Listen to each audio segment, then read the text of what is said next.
proposta do Real Madrid. Cara, era o sonho de todo mundo jogar no Real Madrid, mas eu não tava nem aí pro Real Madrid. Cara, eu queria jogar na Itália, porque na Itália era o campeonato mais importante do mundo naquela época. Como que você se vê atingindo essa fama tão cedo?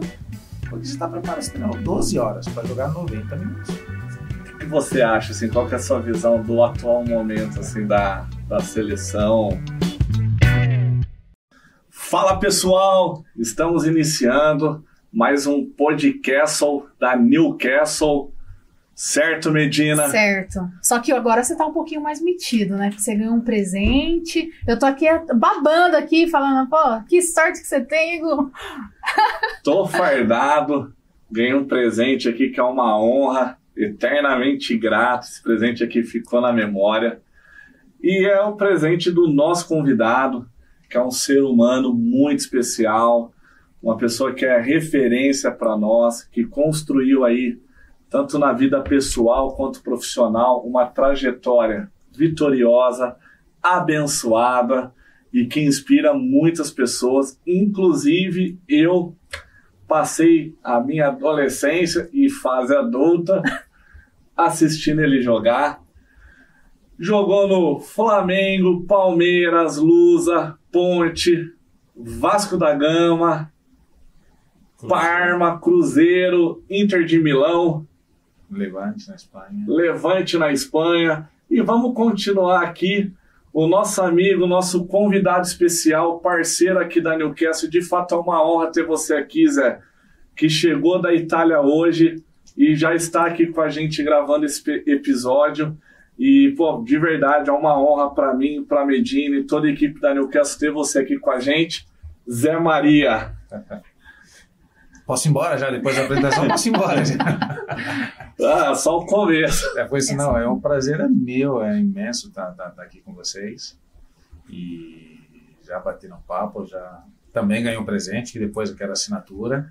E, cara, sempre é um prazer estar falando contigo, sabe disso. A gente conversa de vez em quando pelo telefone. Eu estou meio longe, mas longe é só um detalhe, né? A gente está sempre perto conversando, né? E o carinho que eu tenho por você e por vocês é imenso. Ô Zé, valeu, que honra. E Zé, então já gostaria de abrir esse podcast aqui fazendo uma pergunta, né? Uma pergunta, são várias perguntas, mas uma pergunta aí que eu vejo que nós temos hoje aqui na nossa escola, né? Vários jovens que têm o sonho. Inclusive eu tinha esse sonho, mas eu não tinha o talento, mas de se tornar um jogador de futebol, né? Hoje eu acredito que o sonho aí da maioria dos jovens aí aqui do Brasil, que é um país que respira futebol, né? E que conselho que você dá, assim, Zé? Pegando toda a trajetória aí que você viveu aí na sua carreira, os altos e baixos que todo atleta tem, né? O final de semana você ganha um jogo e por onde você vai, acredito que você é aplaudido e a torcida ali reconhece, mas às vezes acredito que todo jogador passa por essa fase, né? Perdeu duas partidas seguintes, dependendo do time que joga, dá até medo de sair de casa por causa da torcida, cobrança, pressão. Então, queria abrir aí o nosso podcast com um conselho seu aí para quem está nos assistindo. Isso é uma pergunta super legal e vou dar um número para vocês.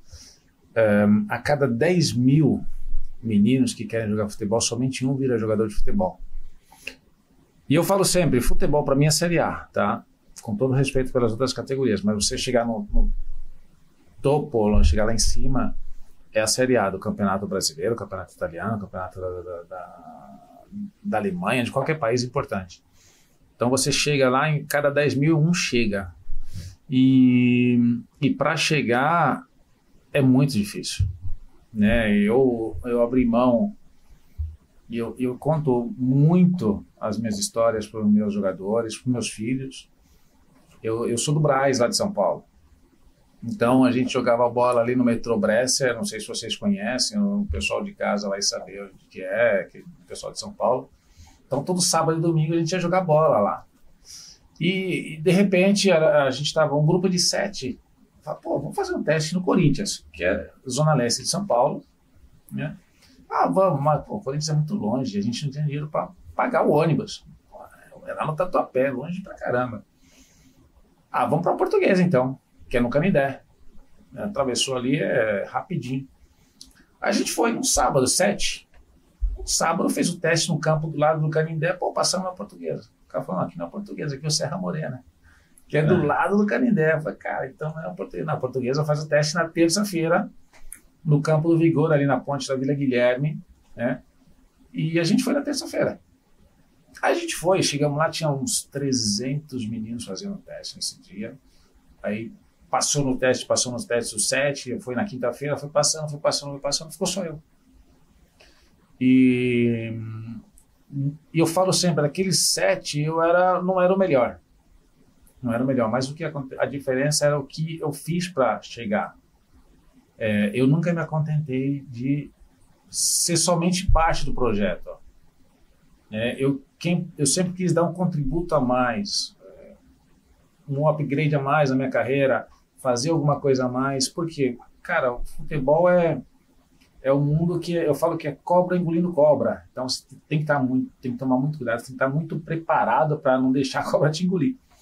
Então, acabava os treinos, eu, na minha posição, era lateral, então eu falo sempre, hoje até para os meus atletas, quando eu dou treino para eles, cara, acabou o treino, faz alguma coisa a mais. E eu fazia cruzamentos, então eu pegava um centroavante, pegava um goleiro, pegava o preparador de goleiros, que me passava a bola, e eu ficava cruzando. Eu ficava 40 minutos cruzando, 41 horas às vezes cruzando, batendo falta.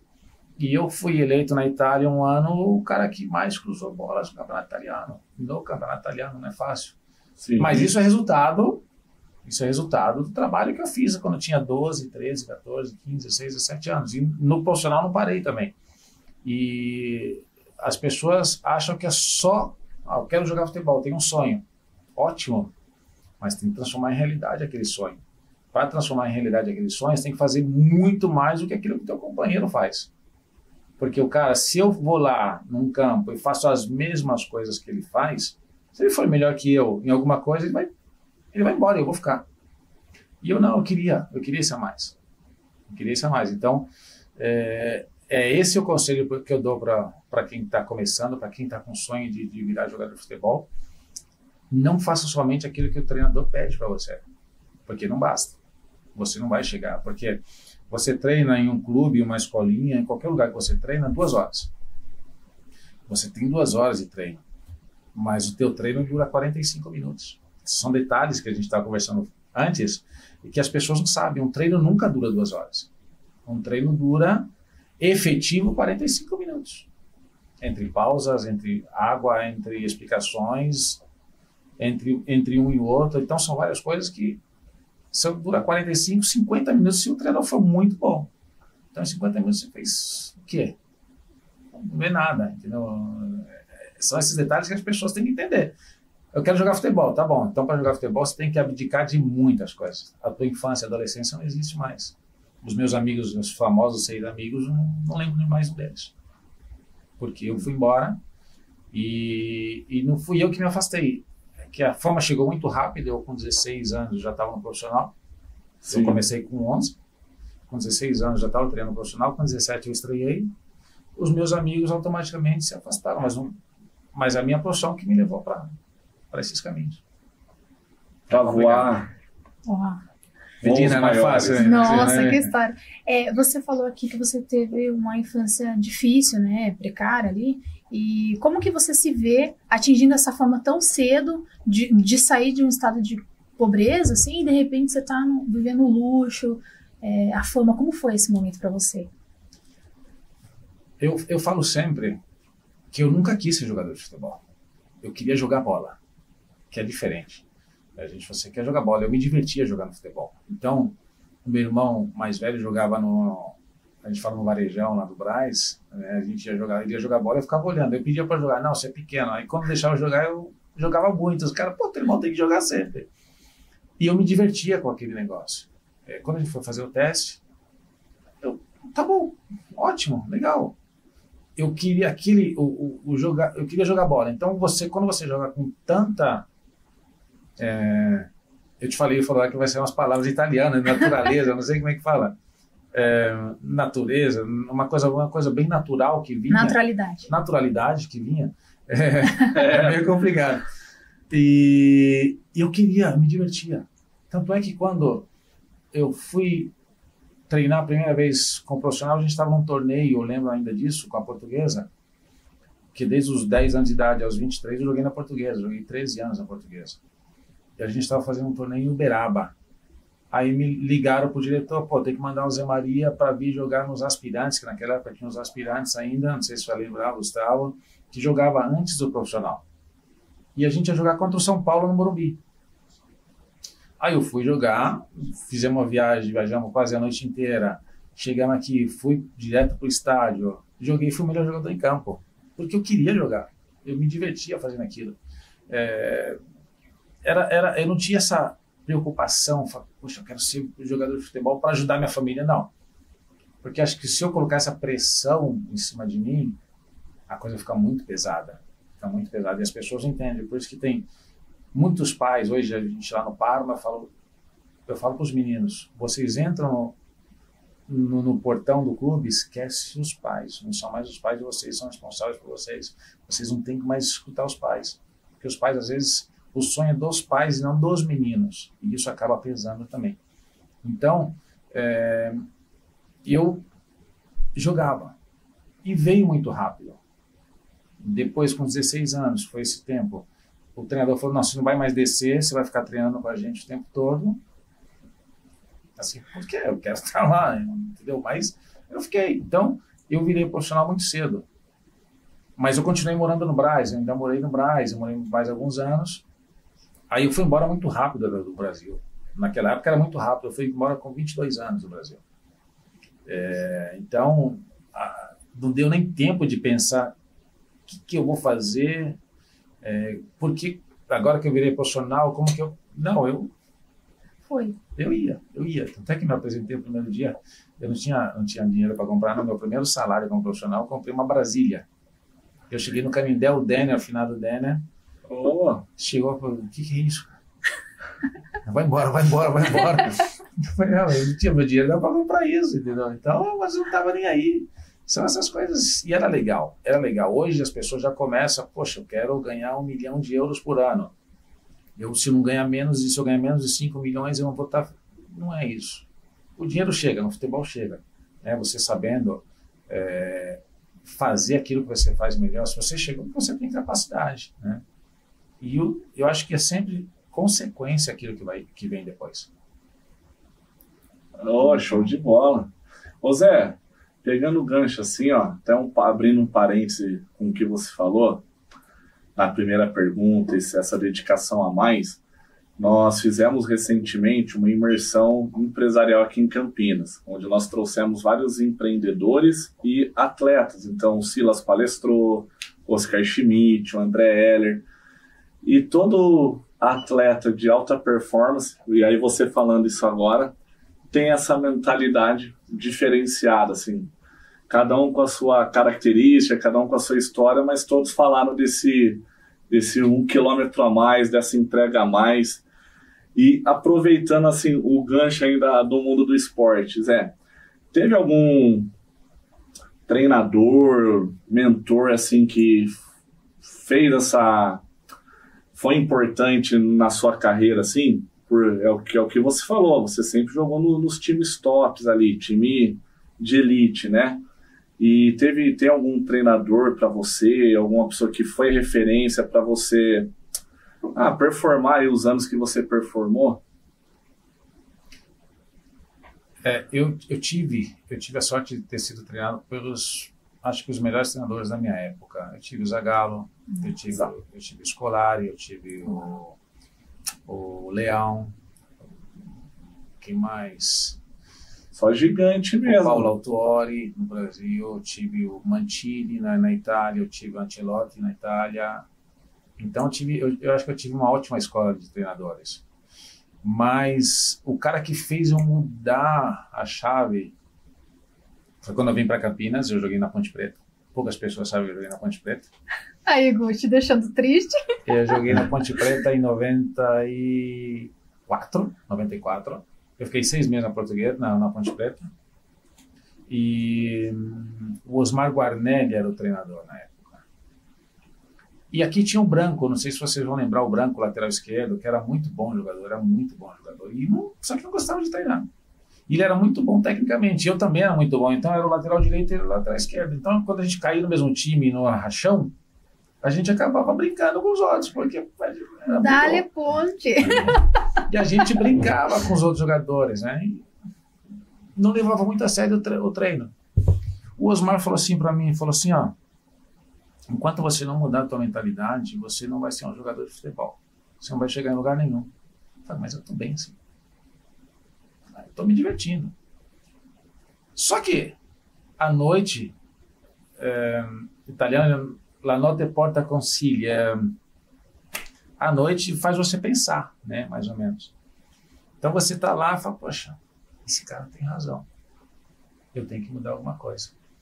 E nisso estava jogando a seleção pré-olímpica que ia jogar as Olimpíadas de Atlanta em 96. A gente está falando de 94, segundo semestre de 94. E eu estava com o Claudinho, que era um jogador que foi muito bom aqui na Ponte também, meia esquerda. E eu falei pro Claudinho, assistindo na televisão, falei, cara, ano que vem eu chego nessa seleção, hein? Eu escutei que o cara tinha me falado atrás. Muitas vezes a gente não escuta o que o cara fala, porque é um time pequeno, um treinador que não tem tanta expressão. Ele falou, se você não mudar, você não vai chegar. Eu falei, eu vou chegar. Eu falei, Zé, você tá na Ponte Preta, Série B do Campeonato Brasileiro. Você vai chegar onde na seleção ano que vem? Eu falei, eu vou. Eu voltei para a Portuguesa no ano seguinte, que eu estava emprestado na Ponte.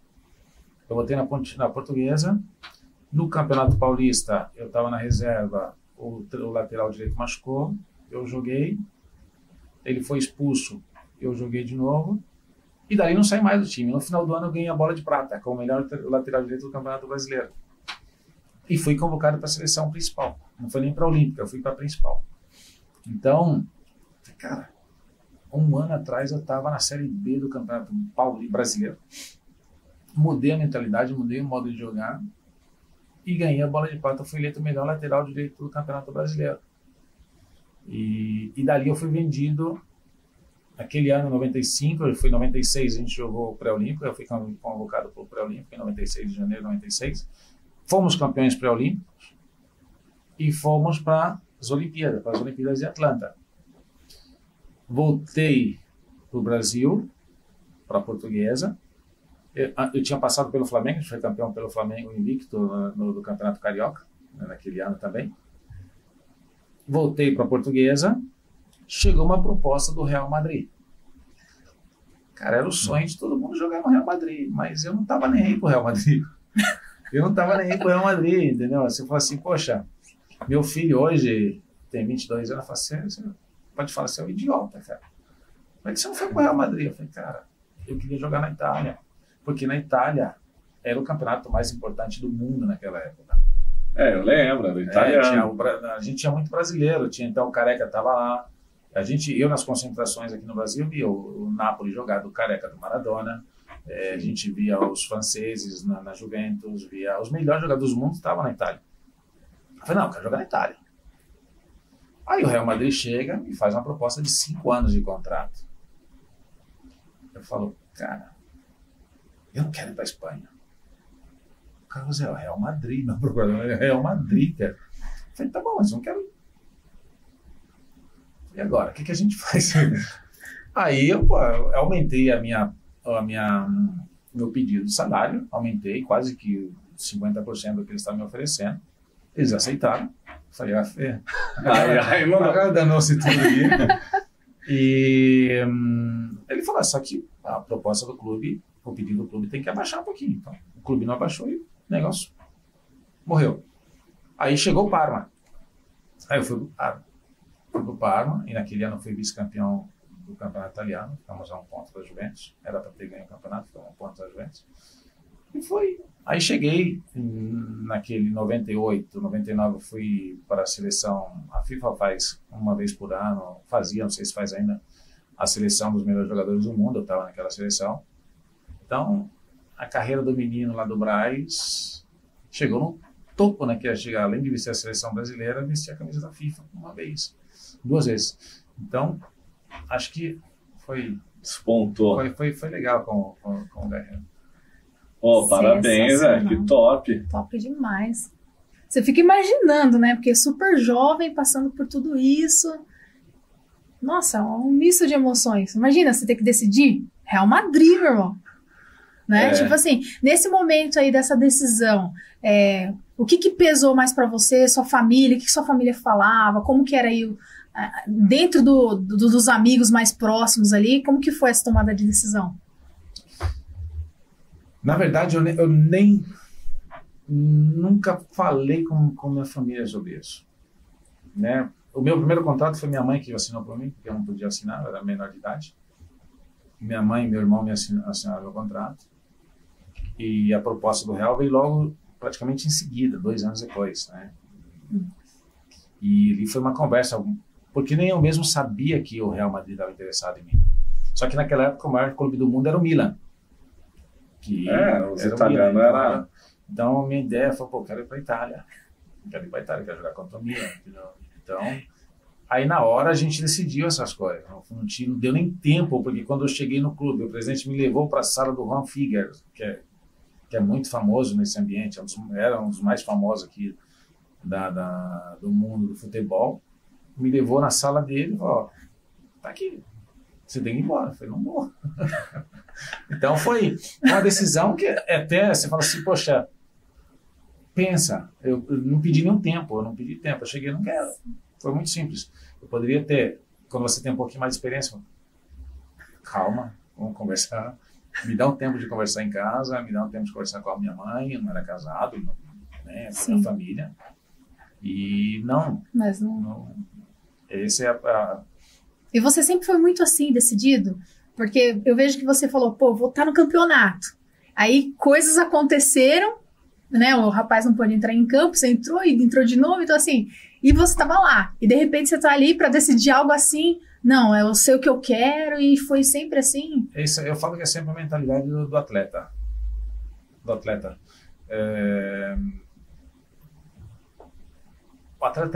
tem que ser muito bem definido daquilo que ele quer. Se for uma pessoa muito indecisa, você acaba sendo levado para todos os lados. Então, eu tinha o foco de jogar na Itália, depois que eu virei profissional, antes eu não pensava nisso. Eu sabia onde eu queria chegar, e alcancei tudo que eu queria na minha vida como jogador. Então, nada ficou para trás. Não joguei a Copa do Mundo porque tive um problema no pubis, então isso me deixou fora da Copa do Mundo de 98, principalmente. Então, é aquela coisa, você colocar um objetivo, chegar naquele objetivo, superar aquilo, e os grandes atletas, senão não viram um grande atleta. Senão viram um atleta como todos os outros. Você me deu o exemplo do Silas, do Oscar, são pessoas que alcançaram níveis muito altos, né? Então, e não é por acaso. Acho que nada por acaso, não existe sorte. Eu não acredito em sorte, eu acredito em trabalho, trabalho bem feito, e é por aí. Que top! E aí, Gu? Ô Zé, pegando um gancho aqui, dá vontade de fazer várias perguntas. E, pela sua profissão, que é uma profissão aí que muitos sonham por ter sido um jogador de futebol em alto nível, Europa. Você conheceu, acredito, vários lugares do mundo, assim. Teve algo, assim, que você pode compartilhar com a gente, que te marcou? Algum país que você conheceu, ou alguma situação que você viveu, que te marcou positivamente, e alguma outra, infelizmente, assim, negativamente, alguma situação que, não imaginava que era assim, tão triste e tal? Gu, eu sempre fui uma pessoa que eu aprendi isso quando eu era muito jovem. Tudo tem um lado positivo e um lado negativo. Então, eu sempre procurei ver o lado positivo de qualquer situação. Eu vivi, como eu falei, eu cheguei na seleção brasileira, acho que para um jogador no Brasil não tem outra coisa, nada além. A nível mundial não tem. Não tem, Não tem. Eu consegui jogar na seleção da FIFA, onde tinha Batistuta, Zidane, o EA. Eu falei, cara, o EA assistia na televisão, então o cara tá do meu lado hoje, entendeu? Então cheguei no topo ali. Como treinador, eu morei na África, eu estava te contando antes, né, Medina? Então, morei na África 2 anos, eu vi a pobreza extrema do mundo. E isso, assim, eu ia lá e sentava às vezes com o pessoal, com as crianças, porque é o lado positivo. Então, poxa, assim, eu fiquei 2 anos no Quênia e não vi ninguém reclamar da vida. Isso para mim é legal. Tô legal. Brincando, eu chegava no campo, tinha um campo só para a gente treinar, tinha um cara lá fora que vendia as coisas, estava cantando, dançando, brincando. Isso para mim é um lado positivo. E estava na pobreza extrema, que a gente no Brasil sonha. A gente sonha de ter aquele. Então, e fui visitar países, às vezes umas bobeiras que a gente faz, né? Eu falo, estou olhando o passaporte. Cara, eu já viajei em 30 países, quase 40 países. Eu viajei muito. E eu falo que eu não sou turista, não sei se é turista. Eu viajo, mas, cara, já passei na frente do Louvre e não quis entrar no Louvre. Assim, esse é o Zé Maria, entendeu? Eu assim, não vou entrar, não vou ficar caminhando no Louvre. Não. Então, aí de repente eu vou caminhar na muralha chinesa, que é a coisa mais impressionante que eu vi na minha vida. E eu tenho em Roma, tem um Coliseu. Coliseu. Lá é Colosseu pra gente. Então tem um Coliseu do lado de casa. Então tem essas belezas mundiais. Então Roma é um museu a céu aberto. Morei em Valência, foi a única cidade do mundo, eu falo que eu fui embora chorando, de tão bonita que é aquela cidade. E é maravilhosa. Então as pessoas, eu falo que é um Rio de Janeiro segura. Não tem problema. Em Valência você sai, caminha, à noite, qualquer hora do dia, da noite, zero problema. Tem praia, tem tudo. Então, e quando eu fui embora, acabou meu contrato com o Levante, eu vou embora. Eu não quero ir embora aqui. Eu fui embora chorando. Literalmente chorando. Entrei no avião chorando. Eu falei, não quero ir embora. Então, você vê as coisas. Então, são os lados positivos das coisas. Né? Eu sempre procuro achar o lado positivo. Eu falo na minha vida pessoal, primeiro eu dou confiança para a pessoa. Tá, a pessoa manter aquela confiança minha ou não. Eu sou bem assim. Pô, show de bola, Zé. Poxa. Eu fico aqui querendo perguntar mais. Gu, vou cortar você nas suas perguntas, hein? A minha pergunta, na verdade, é em relação, assim, dá pra ver que você é uma pessoa séria, mas muito humilde, você olha nos olhos, você passa a verdade. Teve alguma situação que você, pelo seu caráter, você falou, olha, isso eu não faço, é um valor que pra você não é negociável? O que te definiria como seu valor? Tipo, isso daqui pra mim é inegociável. Eu acho que é minha integridade. No sentido, eu, como jogador, já fui procurado para vender jogos. Falei, cara, você está procurando a pessoa errada. Já fui procurado como treinador. A gente tem que perder. Eu falei, não. Então, assim, eu falo que eu não vendo a minha alma pro diabo. Não vendo. Cometo os meus erros, sou pecador. Sabe que não tem uma pessoa perfeita, mas tem coisas que a gente não pode chegar a esse ponto. E no meu mundo, como é um mundo que eu acho que é a terceira empresa que mais produz dinheiro no mundo é o futebol.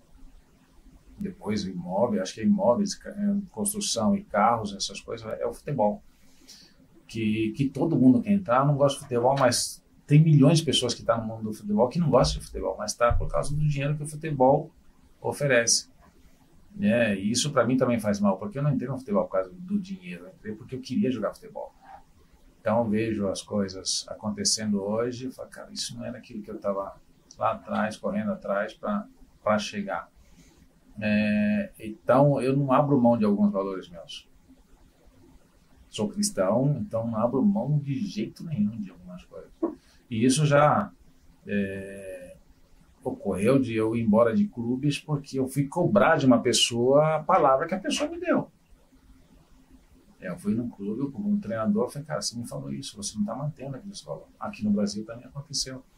E a pessoa não aceitar. Então, como ele está no comando, eu pago, entendeu? Então, Mas tudo bem, isso não tem problema. Eu sigo e eu consigo dormir à noite. Eu sou assim. Aí sim, Dorme, tá certo. Integridade. Ô Zé, e fazendo uma pergunta agora sobre o futebol, a gente não pode perder essa oportunidade. Qual que é você aí que vestiu a camisa da seleção e pegou uma época áurea aí da seleção? Lógico que a seleção brasileira é a referência, independente da situação que está vivendo, né? É um patrimônio, uma autoridade mundial, né? Para nós brasileiros é um patrimônio ver a seleção brasileira jogar e a amarelinha e tudo mais. Mas o que você acha, assim, qual que é a sua visão do atual momento, assim, da seleção? Você que vestiu a camisa da seleção. A gente conversa agora como treinador na Itália, e às vezes as pessoas perguntam do que era o futebol antes e o que é o futebol agora. E eu estou dando uns exemplos assim. A geração, vamos falar com nós brasileiros, a geração do Rivellino aprendeu com a geração do Pelé. Okay? Certo. A geração do Zico aprendeu com a geração do Rivellino. A geração do Romário, que é a minha geração, aprendeu com a geração do Zico, que o Zico aprendeu com o Rivellino. A minha geração não soube ensinar o futebol. Não sei se entendi. Sim. Porque a paixão pelo futebol não existe mais. Tem a paixão pelo dinheiro, a gente estava conversando antes. Então, tem a paixão pelo dinheiro. Então, quero ganhar, eu vou para a Arábia, eu ganho 100 milhões por ano, eu vou ganhar... Vamos por um exemplo que eu adoro como jogador, o Neymar. Eu acho que é um jogador super talentoso que poderia ganhar 3, 4, 5 bolas de ouro. Sim. Escolheu ir para o Paris Saint-Germain porque estava na sombra do Messi. Escolheu ir para o quinto ou sexto campeonato da Europa, que não tem muitas expressões. Sim. Porque queria ser a estrela daquele time. Mas é um time que não ganha nada, e não ganhou nada. Sim. Ele estava no Barcelona que ele ganhava tudo. Entendeu? Só que tinha o Messi, também estava no auge. Mas não quis. Mas ele, pelo menos, ele ia brigar para ganhar uma bola de ouro. Ele foi para o Paris Saint-Germain, ele não teve nem opção de brigar pela bola de ouro. E perdeu tanto. Você fala, poxa, ele é um bem-sucedido, ótimo. Mas eu acho ótimo jogador do Neymar. Não estou falando da qualidade do Neymar. Foi as escolhas que ele fez. Né?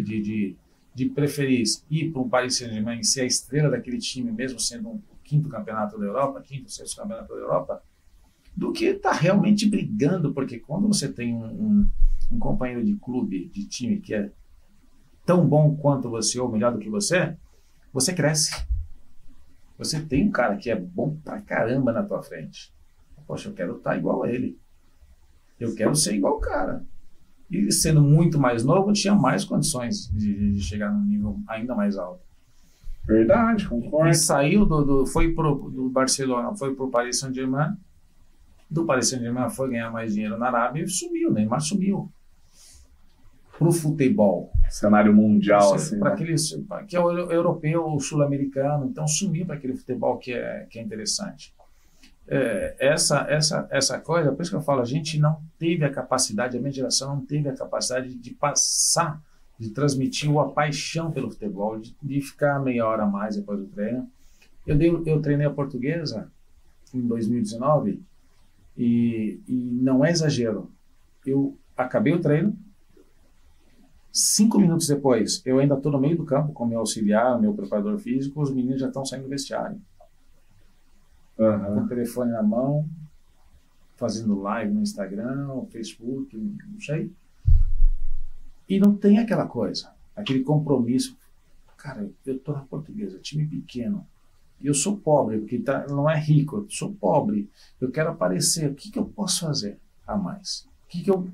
Eu preciso de força, eu preciso de potência física, eu preciso de técnica. Professor, treinador, as pessoas, a gente está lá para fazer isso. E não tem mais isso. Hoje a seleção está sofrendo porque, cara, o cara está na Europa, o cara já está na Premier League, já está ganhando seus 4 milhões de euros, libras por ano, que é mais do que o euro. O cara tem um contrato que ganha no mínimo 1 milhão, 2 milhões de libras por ano. O cara está na Itália, na Espanha, na Alemanha em euro, então já está ganhando seus 2,5 milhões de euros por ano. Não tem mais aquilo, o cara não está preocupado de vir para a seleção brasileira.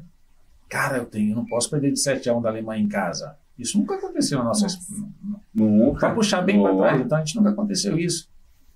Ia brigar com a Alemanha de igual para igual, ia brigar para a Itália de igual para igual, porque são gigantes também. Sim. Mas é outra coisa. A gente não ia perder para a Venezuela ou para empatar com a Venezuela, nunca. A gente ganhou a Copa América de 97, nós ganhamos todos os jogos. Então, o Brasil nessa época... O Brasil chegou na final em 94, chegou na final em 98, chegou na final em 2002, e dali morreu a seleção brasileira. Então, aquela geração ali, que é a minha geração, não soube ensinar futebol para outra, que é essa geração de hoje. A gente não tem mais isso. Porque a seleção brasileira acho que morreu em 2010. Que tinha o Adriano, o Kaká, que é aquela geração. Então morreu ali o Ronaldinho. A geração de ouro do futebol brasileiro morreu. Depois saíram alguns jogadores esporádicos. Mas que nunca mais linkou como seleção mesmo, assim, né? Não, é o que eu falo, assim, a última vez que eu falei, pô, o Brasil tá com aquela identidade, foi essa... Porque o que acontece, Gustavo? Acho assim, você põe aí o Hendrick, que saiu do Brasil com 17 anos, 18 anos. O Estevão, que saiu com 17 anos, 17, alguma coisa desse tipo. Então, o menino não tem muita ligação.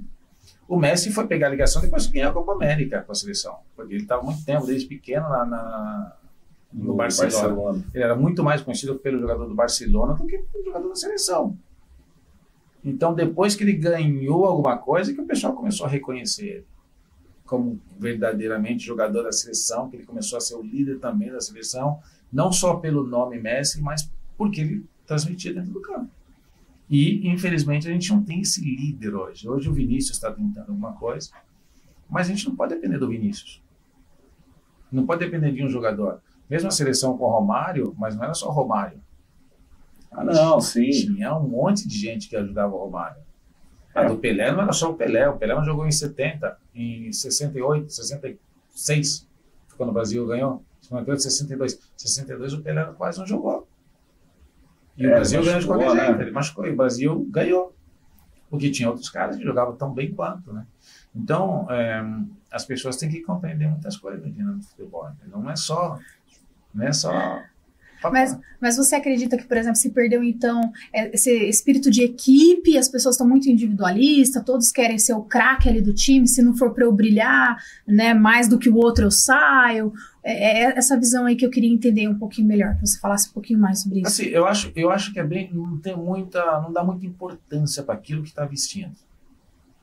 Tinha uma pessoa que falou uma vez, eu não lembro quem foi, o nome que está na frente é mais importante do que aquele que está nas costas. Verdade, profundo. Então as pessoas não sabem que aquilo que a gente está carregando lá de esquerda aqui representa uma nação de 220 milhões de pessoas. O teu é só o primo aqui atrás. Sim. Porque eu lembro assim que quando falava, vai ter jogo do Brasil, tal, nossa. O Brasil parava. Era assim, vibrava, hoje, aquela coisa, né? O Brasil joga hoje, vamos ver. Hoje, assim, eu vejo, tem jogador do Flamengo, os torcedores do Flamengo gostam, do Botafogo não gostam. Antes não tinha isso. É a seleção brasileira que vai jogar no Maracanã, que vai jogar no Morumbi, que vai jogar no Nordeste, que a gente ia e lotava todos os estádios. E hoje não tem mais isso. A gente vai porque o cara tem 200 milhões de seguidores no Instagram. Hoje o jogador vive disso. A gente não teve essa coisa. A gente não teve. Não tinha internet ainda praticamente. Mas a gente não ligava para isso. Não ligava de estar lá de Gucci, as melhores marcas do mundo. Cara, era Havaiana, era essas coisas. E estava ótimo, né?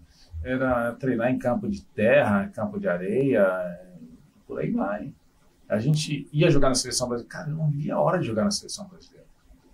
Sabe quando saía a convocação, o coração estava tremendo, chegava assim, cara, tô aqui. A primeira vez que eu entrei no vestiário da seleção brasileira, estava Mauro Silva, Dunga, Romário, Cafu. Falei, caraca, e o molequinho.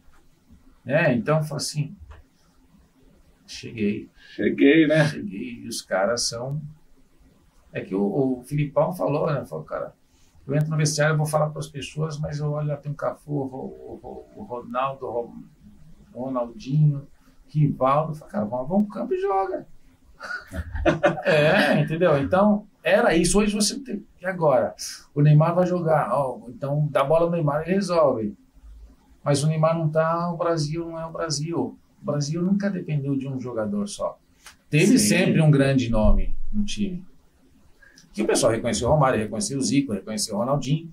Mas em volta daqueles caras lá, tinha muita gente boa. E os caras resolviam também. Era o Roberto Carlos de falta, era, sei lá, por aí vai, entendeu? Era o Sócrates no Zico de 82. Então as pessoas não sabem disso, né? Era só o Romário. Não era só o Romário, era só o Pelé. Não era só o Pelé. Os caras faziam parte de uma equipe com muita personalidade, muita vontade de vencer, muita vontade de treinar. Porque o Bernardinho, eu gosto muito dos exemplos de outros esportes. O Bernardinho é um cara que eu gosto muito. Então ele fala assim, a vontade de treinar tem que ser maior do que a vontade de vencer. Sim. E isso é super legal. E é difícil do cara que é só um jogador de futebol, de um cara que é de outro nível. O cara de outro nível fala, pô, não basta só isso. Eu quero treinar mais. Por quê? A gente treina, durante a semana a gente treina 6 vezes por semana, 2 horas. Então são 12 horas para jogar 90 minutos. Então, você tem que jogar muito. Nos jogos, eu falo que a gente tem que descansar no jogo. Porque na semana a gente treina muito. E descansar, assim, você tá preparado para jogar aquele jogo. Então, aquele jogo, os 90 minutos, você não vai cansar. Porque você está preparado, você treinou 12 horas para jogar 90 minutos. O Bolt falava, pô, eu treino tantos quilômetros para correr 100 metros. É verdade. Então, essas são os grandes, a mentalidade dos caras que chegaram no nível alto. A mentalidade vencedora, aqui hoje a gente não tem a mentalidade vencedora, a gente tem, eu vou para a seleção, que legal.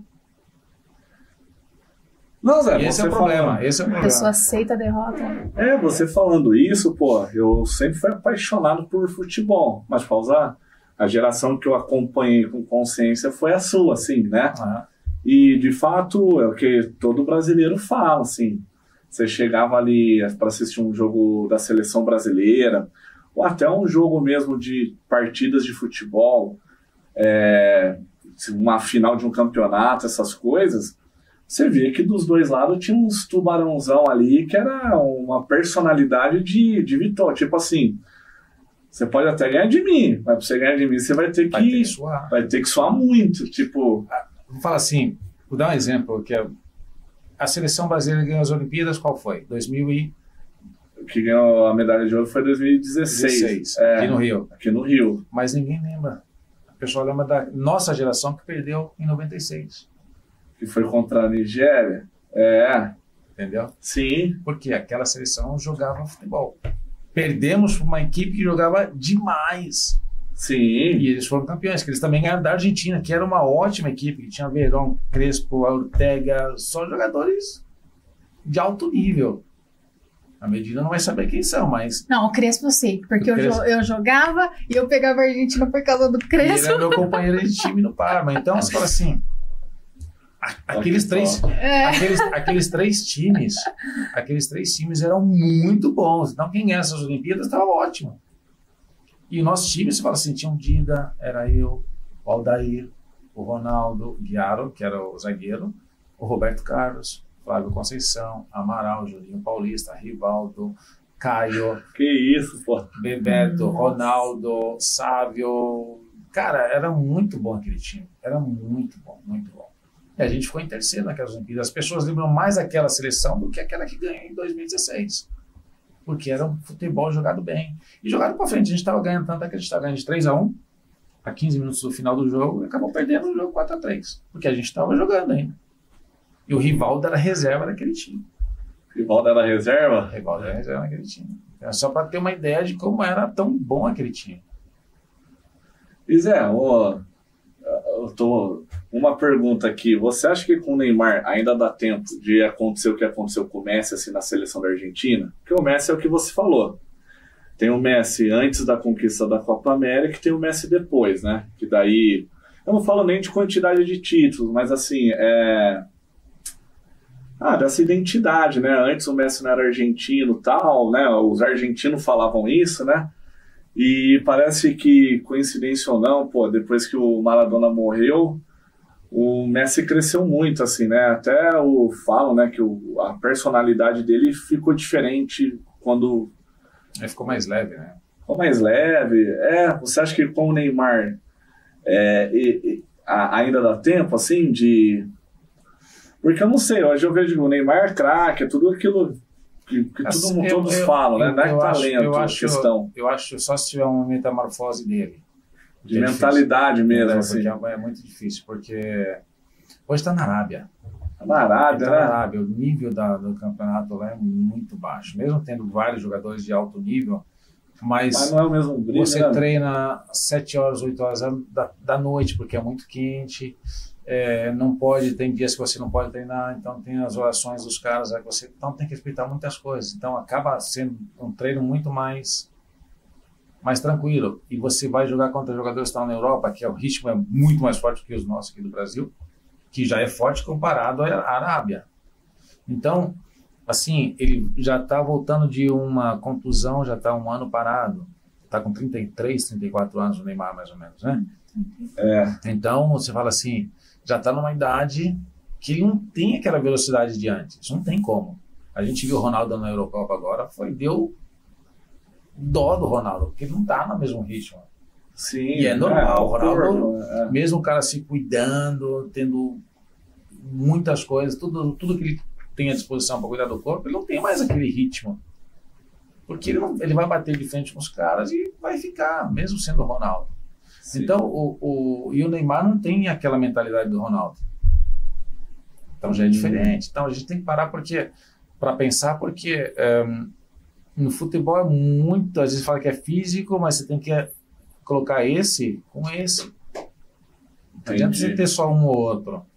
E o Neymar, hoje ele não tem nenhum nem outro. Porque assim, eu falo assim, a gente pode falar que eu sou o melhor jogador do mundo hoje. Mas eu tenho que demonstrar depois. Né? Sim. Essa é a diferença. Agora eu vou fazer uma pergunta difícil para você. Uau, louco. Na sua visão, quem foi o melhor jogador da história? Pelé. Rapidão, hein? Não deu nem pensou muito. Não, assim, eu acho que o que a gente vê hoje. Ele é time Maradona, hein? Não, mas o que a gente. Pelé.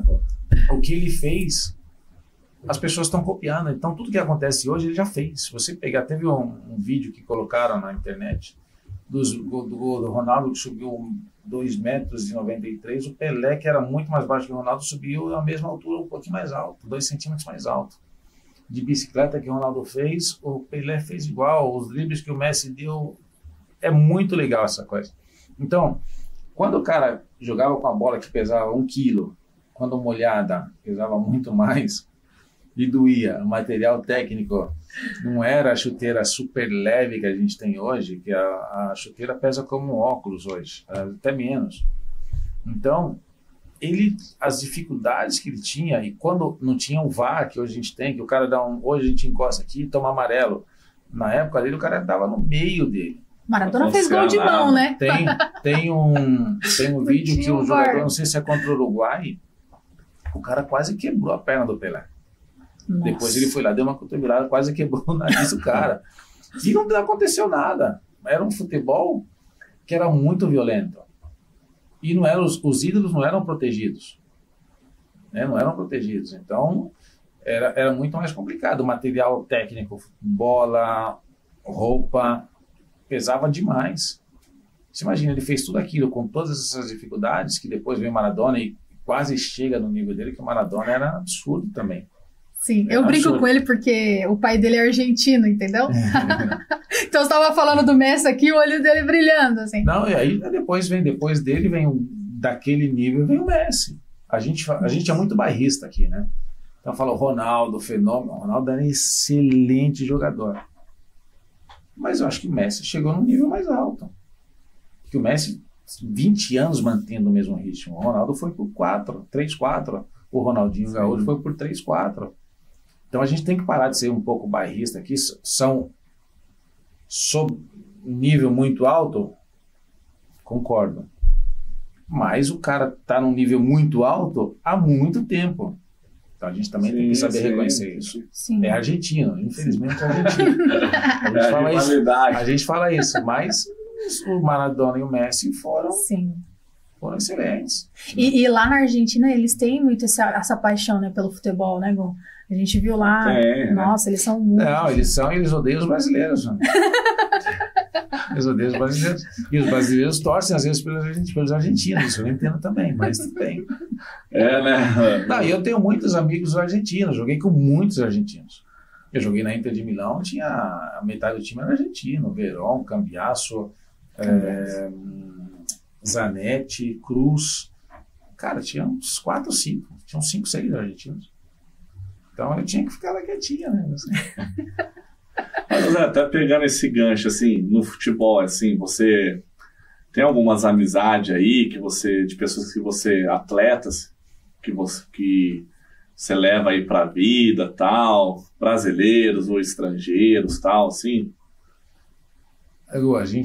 É muito difícil a gente ter amigos. As pessoas, meu amigo, meu irmão, cara, a gente joga 1 ano, 2 anos com o cara. Certo. Fica uma amizade, só que depois ele vai para um lado ou para o outro, acaba... Vai perdendo vinho. Coisas da vida, assim. Eu tenho uma amizade muito grande, a gente se vê muito pouco, mas quando a gente vê como se não tivesse passado o tempo, com o Amoroso. Que é aqui de Campinas, é meu padrinho de casamento, uma pessoa fantástica. Então a gente não se vê quase nunca, mas quando eu venho para Campinas, a gente vai para Itália, a gente se encontra. Legal. E é como se não tivesse passado o tempo. O Márcio é um desses... E dá para contar em uma mão, né? Que a gente, mesmo porque é muito difícil, né? É muito difícil, cara, ter um amigão do peito, mas assim, o cara foi para outro clube, ótimo. Entendi. Não é fácil, um ambiente que é muito, como eu falei lá atrás, é cobra engolindo cobra. Então, muita competição, se eu estou num clube, a gente fala na Inter de Milão, então você estava num clube, né, que tinha... Eu jogava na mesma posição do Zanetti. O Zanetti é um dos maiores ídolos da Inter de Milão. Sim. Eu não tinha como ser amigo do cara. Sim. Ele já era argentino, já era um defeito dele, né? Já dificultava aí, né? Já era um defeito dele. Então, assim, aí eu chego lá e eu começo jogando. Ele tá no banco, então ele não gosta. Eu falo, pô, eu sou o capitão do time, sou o ídolo do time no banco. É legal, Entendi. Então ele começa a jogar e o meu treinador me coloca lá na frente. Aí a gente joga juntos. Aí o ano seguinte chega o Figo, que é nessa posição, e eu tenho que voltar para trás. E agora? Então é muito complicado essas coisas. Então a gente acaba assim, colegas, sim, respeito. Amizade é uma coisa muito profunda. Eu dificilmente levo alguém para dentro da minha casa. Para levar um cara para dentro da minha casa tem que ser muito, aquilo que eu falei, é a minha confiança, que eu deposito a minha confiança no cara, para cara, pode entrar na minha casa. Sim. Já levei muita gente para jogar futebol, mas jogar futebol e vai embora. Acabou, não tá, entendeu? Meu círculo íntimo é muito reduzido. É louco isso, né? Porque assim, ao mesmo tempo que é uma carreira que traz muito glamour, status. É assim, você vai ver muito jogador falando, pô, meu amigão, meu irmão, cara, mas você não passa tempo com a pessoa. Entendi, isso é amizade, isso é amizade, você passar tempo com a pessoa, falar, pô, vou ficar 24 horas com o cara, 30 dias por mês, vou ficar com o cara e vamos ver o que vai dar. Não fica, entendeu? Você fala assim, amizade é aquela que dura 3, 4 dias e cada um pro seu lado. Sim. A gente se encontra, então amiga, fala, pô, tô com uma dificuldade, Hugo, vamos bater um papo? Sim. Isso é difícil. E no futebol é complicado, né? É muito complicado.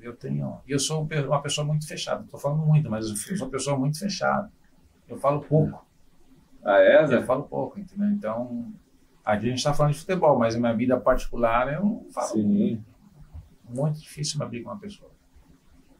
Quando a gente fala de futebol, eu falo em casa. Quando eu falo de futebol e de Cristo, eu falo muito. Mas o resto eu não falo nada. Enquanto você está falando de Cristo é bom demais. Né? É bom. Isso é assim. Futebol, a sua carreira, construir uma carreira de sucesso, né? Então, só que a gente gosta de ouvir, entendeu? Bom, né? A gente tem esse privilégio, igual você falou, você entrava lá e via a galera que você via na TV ali. Com a gente a mesma coisa, entendeu? Tipo assim, a gente mudou até a energia do ambiente. Não sei se você reparou, mas assim, mudou. É sensacional. Mudou, trouxe até assim uma leveza, né, no ambiente, assim. Então a gente fica realmente, a gente quer ouvir sobre essas histórias, principalmente quem tá assistindo a gente agora. A gente tá falando de histórias de sucesso, mas de pessoas que têm caráter, pessoas que realmente correram pelo certo, né? Chegaram ali com muita luta, muita batalha. Você comentou aqui que você não negocia a sua integridade. Eu achei isso muito legal, porque quer queira ou não, futebol, eu imagino que deve ter muita coisa que nós não temos acesso, mas que você teve acesso, né? E você não se corrompeu. E você falou sobre a sua fé, então eu queria que você falasse um pouquinho mais sobre Cristo, né? Que você gosta de falar. Como que foi para você essa conversão? Porque, né, futebol, Cristo, a gente fica meio, né? Como que ele fez essa transição? Sempre você se converteu cedo, já cresceu numa família religiosa, evangélica? Como que foi isso? Cresci numa família conturbada, né? Assim, eu te falei, eu sou do Brás, lá de São Paulo. Eu nasci no Piauí, né? Eu nasci no Piauí, mas eu fui pro Brás, eu falo que sou do Brás, porque eu cheguei no Brás, eu tinha 4 anos de idade. E nunca mais voltei pro Piauí. Então, casa... Eu falo às vezes com umas televisões do Piauí, pô, você tem que vir aqui. Cara, não tenho tempo de ir, é longe pra caramba, né? E tem que pegar o voo até não sei aonde, falar, não consigo, não. Então, minhas amizades de infância, meu período que eu lembro, é do Brás. Entendeu? Então, eu venho de uma família muito pobre, eu sou o último de 10 filhos. Então, uma família assim, de evangélico, eu não tinha ninguém. Hoje, acho que tem um irmão ou 2 que se converteram. E já tive... um bandista, fala que um bandista, né? Que foi, meu irmão já foi esse negócio aí, então já vi de tudo, né? Acho que e serviu para quando Cristo fala, conhecereis a verdade vos libertará. Então eu era católico, como a maioria dos brasileiros nascem são católicos, frequentei com meu irmão esses centros de Umbanda, essas coisas aqui, quando eu era moleque. Mas aí chegou um dia que eu estava no Perugia. Foi quando eu ia para a Copa do Mundo de 98. Eu tinha jogado um torneio nos Estados Unidos, só que estava com a pubalgia que estava acabando comigo. Eu fui para o hospital, fui com o médico do clube e falou assim para mim, Zé, é o seguinte... Me chamou do lado no escritório dele e falou assim, eu preciso conversar com você, mas hoje eu quero conversar com o Marcelo. Eu chamo Marcelo, tá? Poucas pessoas sabem, então eu vou conversar com o Marcelo, porque o Zé Maria daqui a pouco para e o Marcelo vai continuar vivendo. E eu acho que eu vou ter que raspar teu osso. Se eu raspar teu osso, você para de jogar. Eu cheguei num nível que eu levantava de lado na cama. E ele falou, eu vou ter que raspar teu osso. Mas nós vamos tentar uma outra coisa antes. Então, se der certo, vamos ver. Vai melhorar, não vai sumir completamente a inflamação, porque era muito grande. Vai melhorar. Falei, tá bom. Eu ligo para minha sogra. Minha sogra falou assim, se a gente tiver que trabalhar, nós vamos trabalhar, não tem problema. A gente chama a família, a gente vai trabalhar.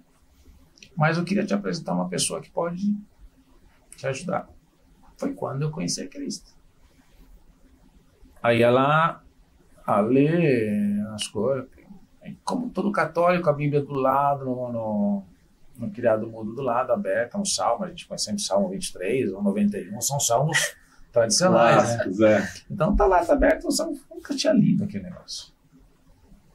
Aí isso era segunda, quando eu fui no hospital, eles prelevaram sangue meu, e uma coisa que eles põem lá para girar por algumas horas, ia recolocar aquele sangue na quinta-feira de manhã. E já deveria fazer efeito de imediato. Aí eu comecei a ler a Bíblia, Aí caiu em Mateus 11, 28, 28 a 30. Venham a mim todos que estão cansados e afadigados, e eu vos aliviarei. Porque meu jogo, eu falei, cara, italiano, agora vai sair italiano. Meu peso é suave, é ligeiro, uma coisa assim, italiano. Eu sei italiano, mas não sei português. Eu falei, cara, esse cara tá falando Meu comigo. fardo é leve. Esse cara tá falando comigo. Aí eu literalmente devorei a Bíblia aquela semana. Aí eu fui na quinta-feira, recoloquei às 7 horas da manhã, recoloquei o sangue na veia. E às 11 horas da manhã refiz a imagem, né? Aí eu ansioso, eu tô aqui deitado no negócio aqui, o cara tá fazendo com a máquina, tirando a foto assim, tudo. Falei, cara, como é que tá? Nervoso, né? Porque eu tava era 98, eu tava com 24, eu não tinha 25 anos ainda. Ele falou assim, Zé, o que você tinha aqui? Como que eu tinha? Mas, eu deitava, falei, como que eu tinha? Falei, não tô vendo nada aqui. Você tá de sacanagem comigo? Você tá falando sério? Não tem nada. Aí, como é possível? Falei, não sei, Zé, vai conversar com o teu médico. Aí saí de lá, liguei pro médico. Ele falou, você tá contente? Eu falei assim, por quê? O que aconteceu? Eu falei, não sei te explicar. O médico falou, não sei te explicar. Você vai treinar hoje. Eu tava parado. Aí voltei a treinar. E nunca mais parei. Aí sempre teve aquela coisa assim, poxa, eu quero voltar pro Brasil. Cara, por que você quer voltar pro Brasil? As pessoas não entendiam essas coisas. Mas veio aquele desejo dentro de mim, eu quero voltar pro Brasil. Quero voltar pro Brasil, quero voltar pro Brasil, quero voltar pro Brasil. Mas tá bom. Aí meu procurador achou o Vasco. Eu voltei pro Vasco da Gama. Fiquei 6 meses no Vasco da Gama, fui campeão do Rio São Paulo. Fiz gol na final. Aí fui emprestado pro Palmeiras. Quando eu vim para Palmeiras, eu conhecia uma igreja aqui, lá em São Paulo. Aceitei a Cristo naquela igreja. Fui emprestado para o Cruzeiro. No Cruzeiro, a gente foi campeão da Copa do Brasil em 2000, em cima do São Paulo. Sei. Lembra desse jogo? Eu lembro desse jogo. Foi campeão em cima do São Paulo. E eu, 3 semanas antes do jogo da final, eu machuco. Eu tive uma lesão na coxa, eu falo sempre que é o sinal da cruz. Era muito legal, era 7, 5 e 1 de profundidade. Eu tive esse problema na coxa. Hoje eu não tenho músculo aqui nessa parte. Eu tenho o sinal da cruz na coxa, literalmente. E, teoricamente, eu ficaria uns 2 meses parado. Eu voltei depois de 3 semanas para a final da Copa do Brasil. Não joguei, fiquei no banco. Mas, na manhã daquele dia, eu batizei. Eu fui batizado na igreja, no centro, na primeira igreja batista de Belo Horizonte. E voltei pro hotel e fomos campeão à noite. Foi isso, mais ou menos, aqui. Esse é o meu começo da vida com Cristo. Que legal, que legal. O testemunho dele é forte, hein, irmão? Imagina, você vai lá, tá lá no ultrassom, entrou com problema, não tem mais nada. Imagina isso.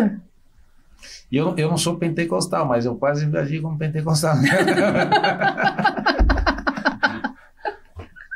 O Batista é mais comportadão, né? Mas depois eu falei, eu já tenho muito amigo pentecostal, então a gente briga. Né? Não, mas foi sensacional, Zé, você compartilhando aí seu testemunho. E logo depois disso acabou a Copa do Brasil, a gente foi campeão. Eu voltando para São Paulo, chega de novo a ligação do Parma, do Perugia de novo, para voltar para a Itália. Aí eu aceito voltar para a Itália. E naquele ano eu conheço o Marco Aurélio, que é o meu auxiliar técnico, que jogava no Vicenza, da Itália. E ele, vai com Deus. Eu falo, não, amém, você também. Ele olhou para mim assim. Aí não sei o que aconteceu, depois de alguns dias ele me liga. Não tinha meu telefone, não tinha nada, meu telefone, nunca tinha se falado. Ele me ligou. Marco Aurélio, falei, tudo bem? Zé, tudo bem? Posso me responder assim, não sei o que, você é cristão? Falei, a gente fundou os Atletas de Cristo na Itália. Naquele ano. É? Que top. A gente fundou os Atletas de Cristo na Itália, dura até hoje. Pô, sensacional. Então foi o Baltazar, que é um dos fundadores dos Atletas de Cristo. Foi lá falar, no segundo encontro do Baltazar, foi lá para falar com a gente. Foi super legal. Que legal, cara, que legal. Então, foi... E isso de você ir para a África novamente tem a ver com esse seu chamado fora, né, o futebol? Ou não tem nada a ver, você vai lá fazer um trabalho com técnico, como que vai ser essa passagem na África agora? Quando eu vou para qualquer lugar, o que eu falo é, Senhor, me usa, que eu possa glorificar teu nome, né? Então, hoje eu vou para um lugar que fala francês, eu não falo francês, mas devagarzinho eu já estudei francês, então não vai demorar muito para pegar. Mas no Quênia, por exemplo, eu fiquei lá 2 anos, eu frequentei uma igreja no Quênia, que ia todo domingo lá, que me apresentou um missionário aqui de Campinas, que me apresentou a igreja, então eu frequentava aquela igreja, reformei a igreja inteira quando eu estava lá, porque lá eles tinham um banheiro que não é banheiro, então tinha um lugar para a pessoa fazer as necessidades deles. E tinha uma escola também dentro da igreja, então acabei reformando tudo, fazendo banheiro de menino e de menina, ficou um negócio super legalzinho. Então a gente acaba participando da vida local, né? Então acho que isso é o melhor testemunho que a gente pode dar. Ninguém sabe disso, eu estou contando para vocês, mas ninguém sabe disso. Então eu vou lá e agora eu vou para a África de novo, eu vou para trabalhar, mas isso não impede de fazer as outras coisas. Então quando o Paulo fala que ia fazer, ele é trabalhador, mas então ao mesmo tempo o apóstolo Paulo acabava pregando o evangelho, né, de outras maneiras. Então meu trabalho, eu vou para trabalhar, e se você está lá, acho que Deus abre sempre uma porta para você falar da palavra dele. Então de um jeito ou de outro você acaba testemunhando da palavra dele. Mas às vezes você não tem o modo de ser, que é o principal modo de você demonstrar a tua fé. Não adianta você vir aqui, eu falar para vocês da Bíblia, de versículos e tudo, e não demonstrar uma coisa completamente contrária. Então, as pessoas olham muito, poxa, o Zé Maria está na África, como que é o Zé Maria? Então já chega lá com status de ídolo, porque eles é isso. Né? Eu não me vejo assim, eu me vejo como uma pessoa super normal, mas eles acabam vendo isso. Então, poxa, eu não posso chegar perto, e eu já sou muito, vem aqui, me dá um abraço, a gente conversa, então eu gosto de criar muito essas coisas, esse elo com o ambiente que eu me encontro, né? Seja na África, seja na Itália, seja na Espanha, em qualquer lugar, isso não tenho dificuldade, não, muito pelo contrário. Que lição, hein, irmão? Que isso, rapaz. Tá que ele fala bola, assim, cara. né? Ele fala, eu sou assim, então não me vejo como ídolo, mas a gente sente isso, né? Você fica impactado com a presença da pessoa. Tipo assim, é muito forte, sabe? Então, assim, mesmo que você não quer demonstrar isso, não, jamais. Eu vi que você, tipo assim, se acolhe muito, você ouve a pessoa, tem até uma certa paciência ali, mas assim, pra gente é diferente, entendeu? Tipo assim, não tem como. E como não ser orgulhoso? Tipo, porque você é super humilde, tipo, humilde mesmo, no jeito de falar, de tratar o outro, valorizar a pessoa. Achei super legal que você chegou aqui, trouxe uma camisa pro Gu, tipo, fez questão, sabe? Então, assim, pra gente tá muito grato, porque pra nós é precioso você estar aqui hoje. Então, assim, eu queria saber como não ser uma pessoa arrogante diante de tudo que você conquistou. O que você deixaria aí pra esses jovens de ensinamento mesmo, de acordo com o que você viveu com a sua história, mas o que você tem para passar em relação a isso, de não se envaidecer, não se orgulhar, até como você mesmo falou, a forma como você se comporta diz mais do que o que você está falando, né? Mas é importante para a gente ouvir, entendeu? Eu não tenho uma fórmula. Eu não tenho uma fórmula. Eu não esqueço nunca das raízes minhas.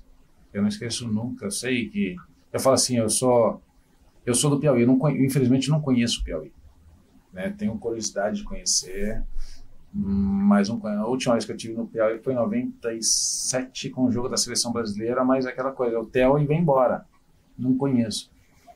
Então eu vejo as minhas raízes no Brás, de São Paulo. Vocês devem conhecer o Brás de São Paulo. Antes era um bairro residencial, mas sempre muito pobre. Então a gente cresceu naquele ambiente. Eu dava 6, 7 horas da noite, a gente estava jogando bola na rua. Até 10h30 da noite, quando a mãe não puxava para dentro de casa, a gente estava lá fora jogando bola. Então eu cresci naquele ambiente. Então para mim aquele negócio, às vezes, eu até discuto com minha mulher sobre isso. Você vai no Brás? Eu falo, cara, eu adoro passar no Brás. Eu passo hoje no Brás ainda. Eu ainda passo lá na rua do Hipódromo, que tem um cara que tá lá ainda, lá, Paulinho, ele chama, Marcelo, tudo bem? Ele me chama de Marcelo, entendeu? Isso para mim é legal. Isso para mim eu acho legal, eu adoro isso. Eu passo lá para ver o pessoal, para ver. Então, meu melhor amigo é do Brás, naquela época. É um cara que me ensinou muito. Assim, era um ambiente muito pesado, como eu falei antes. Era um ambiente que tinha droga, tinha armas. Não era tão violento quanto hoje, mas para aquela época era muito. E eu falo que esse cara era meu melhor amigo porque ele era uma das pessoas mais violentas do bairro e ele me pôs embaixo dos braços dele, no sentido que as pessoas queriam me oferecer droga. Eu falei, não, se alguém oferecer droga para esse moleque aqui, tá mal comigo. Ele não fuma, ele não cheira, ele não vai fazer nada. Se alguém oferecer para ele, vai. Então, são frases que eu lembro ainda. São frases que eu lembro. Eles passaram 40 anos, 45 anos, 42 anos. Era muito pequeno. Então, eu falo, poxa, esse cara era legal. E eu cresci, eu vi o filho dele hoje virou jogador, tá jogando na Albânia. Então, são coisas que eu trouxe para mim, eu dou exemplo para meus filhos. Então, eu não esqueço, isso é a coisa mais importante, não esquecer de onde você veio. Isso é difícil. Porque é muito fácil, hoje hoje um dos melhores bairros de Campinas é o Cambuí, então eu vou morar no Cambuí, não ligo mais pro pessoal, não sei outro bairro, Botafogo, não sei como é que chama, um bairro pobre de Campinas. Eu não conheço muito bem Campinas. Eu sou de lá, mas não volto mais para lá. Eu faço questão de, quando eu vou encontrar minha mãe mora na Moca hoje, de passar na minha rua. Eu faço questão, eu posso evitar perfeitamente, então posso sair da Moca, pegar o Minhocão e sair na Marginal e vir embora para Campinas, mas eu faço questão de passar pelo Brás. Não porque eu passo com um carrão, não. Eu paro, na rua, o carro, Marcelo, tudo bem? Pô, como é que você tá? Tá subindo? Eu moro do outro lado do mundo agora. Então, mas é aquela coisa para mim, ser chamado de Marcelo, isso é bom. Que além da minha família, poucas pessoas no mundo me chamam de Marcelo. Isso para mim é gostoso demais. Então, eu falo, poxa, esse cara faz parte da minha infância, esse cara faz parte daquele círculo íntimo. A essência tá ali, né? Então, isso para mim é muito legal. Porque o Zé Maria, todo mundo conhece. Às vezes eu vou para um lugar e falo, ô Zé Maria, tudo bem? Pô, o que você está fazendo aqui? Eu falo, como é que você nem conhece? E eu realmente não ligo, eu não tenho a gente às vezes não tem muita percepção que o cara jogou na seleção brasileira, então o cara já é conhecido no mundo inteiro. O cara jogou na Itália, jogou na Inter de Milão. Nossa, que legal. Cara, eu sou de carne e osso, eu sou um ser humano que nem você, eu como as mesmas coisas que você, beba, então respira mesmo o ar que você. Então não tem nada de diferente. Então, para mim, eu passar no meu bairro, passar na minha rua, passar na frente da minha escola, eu faço questão de fazer isso. Eu visito as 2 escolas que eu estudei no Brás, então eu falo, cara, que tempo gostoso. Então, eu lembro da professora substituta na 3ª série minha, que falou, pô, você tem que jogar bola, de jogar muito. Eu lembro dessa frase ainda. Então, são detalhes na vida da gente que a gente não pode perder. Quando você perde essas coisas, você perdeu a tua essência. Então, eu sou esse tipo de pessoa. Então, eu sou assim, acho que não tenho uma fórmula. Eu sou assim. Topíssimo. E aí, Gu, faz uma pergunta. Você tá aqui só ouvindo. Não, tô admirado aqui, Zé. Marcelo agora, hein? Marcelo.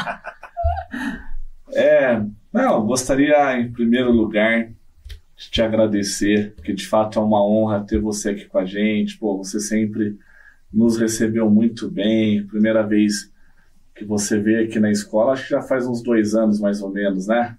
Acho que era 2021, né? 2021, antes de eu voltar para a Itália. O tempo passa rápido, hein?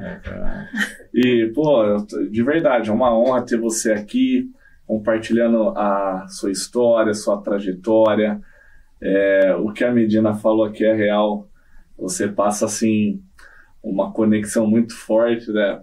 Humildade, a forma que você fala vai conectando ali com a gente, né? Mas, infelizmente, aqui o episódio está estourando. A minha vontade de ficar com você aqui umas 3 horas proseando, mas para deixar até um gancho para voltar aí mais vezes, ainda. Mas, assim, antes de finalizar, eu gostaria, assim, o que a gente fala aí para todos os convidados, e você é uma referência, como eu falei tudo ali na introdução, pô, sem nenhum puxa-saquismo ou falsa modéstia, de fato nós temos muita admiração por você, e tudo que a imagem ali que a gente tinha, pô, o Zé Maria tá vindo aqui, o jogador tal, conversando com o Marcelo, que naquela vez você com a sua esposa falou de Cristo, se encontrou aqui, e foi até na coincidência com o Silas aqui, que é outro cara sensacional, que nós temos muita admiração. Só vai carimbando cada vez mais. Poxa, que sensacional ouvir essas pessoas, sabe, aqui na nossa frente, assim, porque percorreu uma estrada da vida que a maioria das pessoas sonham em percorrer, a maioria das pessoas sonham em trilhar, e ver, pô, você colocando Jesus na sua frente, em primeiro lugar, mostra, assim, o porquê da sua essência, da sua humildade, você voltar para suas origens, passar em frente à sua escola, pô, lembrar da sua professora substituta. É tudo ganchos, gatilhos, mas que de fato mostra a essência. E para finalizar, que foi de fato, assim, sensacional ter você aqui com a gente, a mensagem não é que o Zé Maria deixa, mas que o Marcelo deixa para quem está nos ouvindo, né? Não, primeiro você tem que assinar o livro para mim, sabe disso, né? Pô, vou assinar o livro pegar aqui o livro, pegar a caneta aqui. Valeu, que honra, hein? Depois me dá um feedback do que você achou do livro. Eu vou ler porque eu adoro ler também. Então. Valeu. Eu tô tímido demais agora. Que isso. Mas gratidão mesmo, viu? Não, eu que agradeço. Assim, a gente já se conhece já há 3, 4 anos. Eu passei aqui pelo Silas, que é o Silas que me indicou, a gente conversou pela primeira vez. E agradecer também a vocês, por vocês estão com os meus netos lá em uma das séries de vocês. O carinho, né, que quando eu te liguei, que você respondeu imediatamente e acolheu meus netos, isso para mim não tem preço também. Isso, como a Medina está falando, que o pessoal aqui acolheu muito bem a escola, tem um porquê, né? Nada é por acaso, nada é por acaso. Então, aquilo que a gente planta, a gente colhe. Está escrito isso. Amém. Está escrito. Então, não tem segredo, não tem sorte. Tudo é Deus. Tudo é Deus. Então, o meu vir aqui o prazer é todo meu, de verdade, estar aqui com vocês, batendo papo com vocês e podendo compartilhar essas coisas que para mim também é muito gostoso. E esse momento eu vou levar para toda a vida também. Então, acho que fui eu que ganhei com vocês, porque as perguntas são perguntas interessantes. Sai daquela coisa, o que você achou do jogo? Eu falei, cara, não achei nada, ganhou ou perdeu. Então sai dessas perguntas e entra num ambiente que é gostoso de falar. A gente passou 1 hora ou alguma coisa, mas o tempo voou. Então, para mim, o prazer foi todo meu estar aqui com vocês. E quando eu estiver no Brasil, com certeza, se vocês me aguentarem ainda, eu volto aí. Nós queremos, com certeza, né, Gu? Que conquista pro Podcastle. Hoje subiu uma estrelinha lá no Podcastle. Ah, com certeza. Nem vi o tempo passar, de verdade mesmo. E que show de bola, assim, de verdade mesmo. Muito obrigada. É uma honra ter aqui novamente. E finaliza, manda a mensagem final aí, Medina. Você fica sem palavras, as minhas palavras já acabaram. Eu tô emocionada com a história toda. Realmente fiquei muito impactada, né? Muito, muito impactada. Eu falei pra você, né? Eu não entendo de futebol, mas assim, com a graça de Deus, a gente aprende a entender um pouquinho de pessoas. E, cara, que privilégio ter você aqui. Que privilégio, de verdade. Me sinto, assim, privilegiada por Deus, por Ele ter te conectado com a gente de alguma forma. E são momentos assim que a gente carrega, sabe? Então, talvez para você vai ser mais um podcast que você falou, não, vou levar para a vida. Mas para nós é um marco, assim, para nossa história, para nossa vida. Então, assim, muito, muito obrigado mesmo por você aceitar ter vindo. Que Deus te abençoe, te faça prosperar ainda mais. Que você alcance vidas. Que essa viagem na África seja mais um marco para outras pessoas que vão te conhecer, ter esse privilégio, né, de te conhecer. E é só agradecer mesmo. Muitíssimo obrigada. Volte sempre. A casa Newcastle é a sua casa. Obrigado. Ela falou que não entende nada de futebol. Me vem na mente, tem um cantor, ele morreu há alguns anos atrás. Lúcio Dalla, ele chamava. Eu não sei se você lembra uma vez a música Caruso. É muito famosa essa música. Procura depois. Ele falava assim, todo mundo sabe cantar. Todos sabem cantar. Tem quem é mais entonado, e